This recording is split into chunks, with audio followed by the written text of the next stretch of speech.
న్యాయాధిపతుల గ్రంథము 11వ అధ్యాయము. గిలాదు వాడైన యెఫ్తా పరాక్రమం గల బలాఢ్యుడు. అతడు వేశ్య కుమారుడు. గిలాదు యెఫ్తాను కనెను. గిలాదు భార్య అతనికి కుమారులను కనగా వారు పెద్దవారై యోప్తాతో, నీవు అన్య స్త్రీకి పుట్టిన వాడవు గనక మన తండ్రి ఇంట నీకు స్వాస్థ్యము లేదనరి.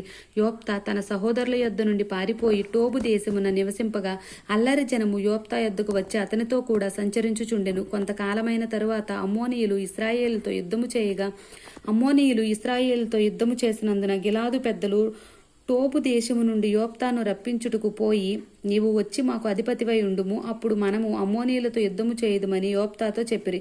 అందుకు యోప్తా, మీరు నా యందు పగబట్టి నా తండ్రి ఇంట నుండి నన్ను తోలివేసితిరే, ఇప్పుడు మీకు కలిగిన శ్రమలో మీరు నా యొద్దకు రానేలా అని గిలాదు పెద్దలతో చెప్పెను. అప్పుడు గిలాదు పెద్దలు, అందుచేతనే మేము నీ యొద్దకు మళ్ళీ వచ్చితిమి. నీవు మాతో కూడా వచ్చి అమ్మోనీయులతో యుద్ధము చేసిన ఎడల గిలాదు నివాసులమైన మా అందరి మీద నీవు అధికారివవుదువని యోప్తాతో అనిరి. అందుకు యోప్తా, అమ్మోనీయులతో యుద్ధము చేయుటకు మీరు నన్ను గిలాదుకు తిరిగి తీసుకుని పోయిన మీదట యెహోవా వారిని నా చేతికి అప్పగించిన ఎడల నేనే మీకు ప్రధాననవుదునా అని గిలాదు పెద్దలను అడుగగా, గిలాదు పెద్దలు, నిశ్చయముగా మేము నీ మాట చొప్పున చేయుదుము, యెహోవా మన ఉభయుల మధ్యను సాక్షిగా ఉండునుగాకని యోప్తాతో అనిరి. కాబట్టి యోప్తా గిలాదు పెద్దలతో కూడా పోయినప్పుడు జనులు తమకు ప్రధానునిగాను అధిపతినిగాను అతన్ని నియమించుకొనిరి. అప్పుడు యోప్తా మిస్పాలో యెహోవా సన్నిధిని తన సంగతి అంతయు వినిపించెను. యోప్తా అమ్మోనీయుల రాజునద్దకు దూతలను పంపి, నాకును నీకును మధ్య ఏమి జరిగినందున నీవు నా దేశము మీదకి యుద్ధమునకు వచ్చి ఉన్నావని అడుగగా, అమ్మోనీయుల రాజు, ఇశ్రాయేలుల ఐగుప్తులో నుండి వచ్చినప్పుడు వారు అర్నోను మొదలుకొని యొబ్బేకు వరకును యొర్దాను వరకును నా దేశము ఆక్రమించుకొని నందుననే నేను వచ్చి ఉన్నాను. కాబట్టి మనము సమాధానముగా ఉండునట్లు ఆ దేశములను మరలా మాకు అప్పగించుమని యోప్తా పంపిన దూతలతో సమాచారము చెప్పెను. అంతట యోప్తా మరలా అమ్మోనీయుల రాజునొద్దకు దూతలను పంపి ఇట్లనెను, యోప్తా సెలవిచ్చినదేమనగా, ఇశ్రాయేలు మోయాబు దేశమునైనను అమ్మోనీయుల దేశమునైనా ఆక్రమించుకొనలేదు.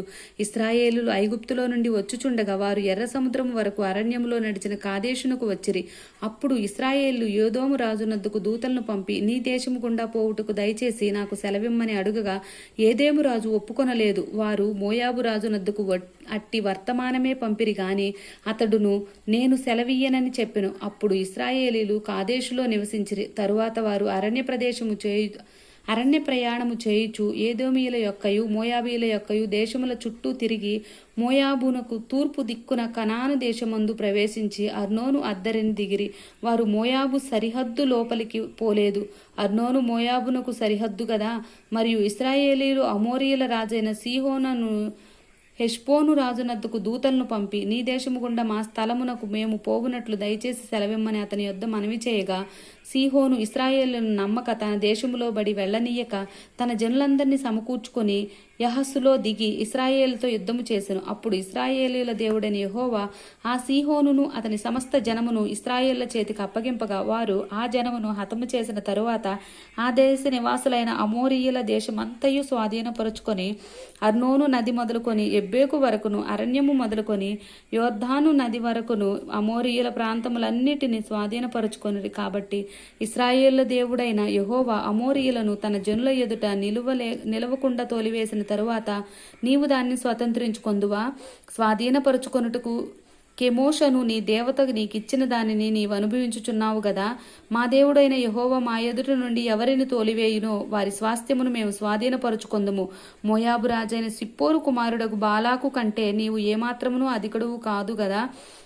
అతడు ఇశ్రాయేలుతో ఎప్పుడైనను కలహించినా, ఎప్పుడైనను వారితో యుద్ధము చేసిన ఇశ్రాయేలులు హెష్బోనులోను దాని ఊరులలోను అరోయేరులోను దాని ఊరులలోను అర్నోను తీరముల పట్టణములన్నిటిలోనూ 300 సంవత్సరముల నుండి నివసించుచుండగా ఆ కాలమున నీవేళ వాటిని పట్టుకొనలేదు.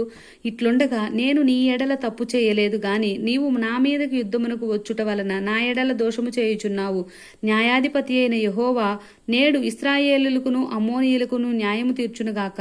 అయితే అమ్మోనీయుల రాజు యోఫ్తా తనతో చెప్పిన మాటలకు ఒప్పుకొనలేదు. యెహోవా ఆత్మ యోఫ్తా మీదకి రాగా అతడు గిలాదులోను మనష్షేలోను సంచరించుచు గిలాదు మిస్పాలో సంచరించి గిలాదు మిస్పే నుండి అమ్మోనీయుల యొద్దకు సాగెను. అప్పుడు యోఫ్తా యెహోవాకు మ్రొక్కుకొనెను. ఎట్లనగా, నీవు నా చేతికి అమ్మోనీయులను నిశ్చయముగా అప్పగించిన ఎడల నేను అమ్మోనీయుల యొద్ద నుండి క్షేమముగా తిరిగి వచ్చినప్పుడు నన్ను ఎదుర్కొనుటకు నా ఇంటి ద్వారము నుండి బయలుదేరి వచ్చునదేదో అది యెహోవాకు ప్రతిష్ఠితమగును, మరియు దహన బలిగా దాన్ని అర్పించదనను. అప్పుడు యోఫ్తా అమ్మోనీయులతో యుద్ధము చేయుటకు వారి యొద్దకు సాగిపోయినప్పుడు యెహోవా అతని చేతికి వారిని అప్పగించెను. కనుక అతడు వారిని, అనగా అరోయేరు మొదలుకొని మిన్నీతుకు వచ్చు వరకు అబేల్కెరామీము వరకును 20 పట్టణముల వారిని నిశ్శేషముగా హతము చేసెను. అట్లు అమ్మోనీయులు ఇశ్రాయేలుల ఎదుట నిలవకుండా అణిచివేయబడిరి. యోఫ్తా మిస్పాలోనున్న తన ఇంటికి వచ్చినప్పుడు అతని కుమార్తె తంబురలతోనూ నాట్యములతోనూ బయలుదేరి అతనిని ఎదుర్కొనెను. ఆమెగాక అతనికి మగ సంతానమే గాని ఆడు సంతానమే గాని లేదు. కాబట్టి అతడు ఆమెను చూచి తన బట్టలను చింపుకొని, అయ్యో నా కుమారి, నీవు నన్ను బహుగా కృంగచేసితివి. నీవు నన్ను తల్లడింపచేయు వారిలో ఒకతివై ఉన్నావు. నేను యెహోవాకు మాట ఇచ్చి ఉన్నాను కనుక వెనుక తీయలేవనగా, ఆమె నా తండ్రి యెహోవాకు మాట ఇచ్చి ఉంటివా? నీ నోట నుండి బయలుదేరిన మాట చొప్పున నాకు చేయుము.